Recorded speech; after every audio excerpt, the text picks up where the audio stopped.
कर्जत नगर परिषदेत स्वीकृत सदस्य पदासाठी निवड प्रक्रिया पार पडली। यात सत्ताधारी कर्जत परिवर्तन आघाडीकडून सार्वजनिक रक्तदाते आणि राष्ट्रवादी काँग्रेस अजित पवार गटाचे कर्जत शहर अध्यक्ष राजेश कोठारी आणि महायुतीतर्फे शिवसेना शिंदे गटाचे उपशहर प्रमुख आणि उद्योजक रोहित ओसवाल यांची निवड करण्यात आली आहे। रायगड जिल्हाधिकारी यांच्या नोंदीनुसार कर्जत नगर परिषदेत 2 महत्त्वाचे गट नोंदवले गेलेत। कर्जत परिवर्तन आघाडी, ज्यात राष्ट्रवादी काँग्रेस अजित पवार गट आणि शिवसेना ठाकरे गट आहेत, तर महायुती, ज्यात शिवसेना शिंदे गट आणि भाजप यांचा समावेश आहे। याबाबत गटनेते महेंद्र चंदन यांनी परिवर्तन आघाडीकडून राजेश कोठारी यांचे नाव अर्जासह सादर केले, तर ॲडव्होकेट संकेत भासे यांनी महायुतीकडून रोहित ओसवाल यांची निवड करण्याची माहिती प्राधिकृत अधिकाऱ्यांना दिली।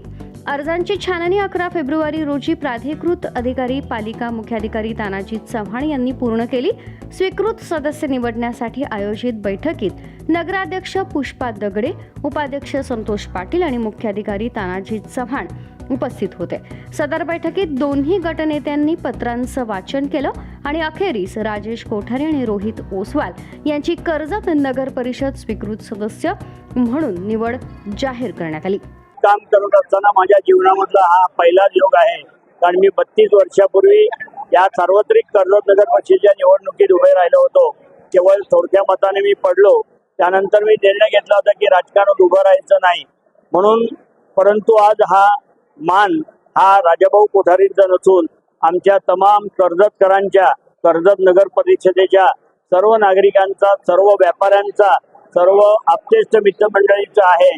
हा एक माझा, मी त्यांच्या प्रतिनिधी म्हणून या ठिकाणी उभे आहे। म्हणून मी सर्व व्यापारी बंधूंचे, सर्व पक्षाच्या प्रमुख पदाधिकाऱ्यांचे त्यांचं मनपूर्वक अभिनंदन करतो आणि त्यांचे आभारी मानतो।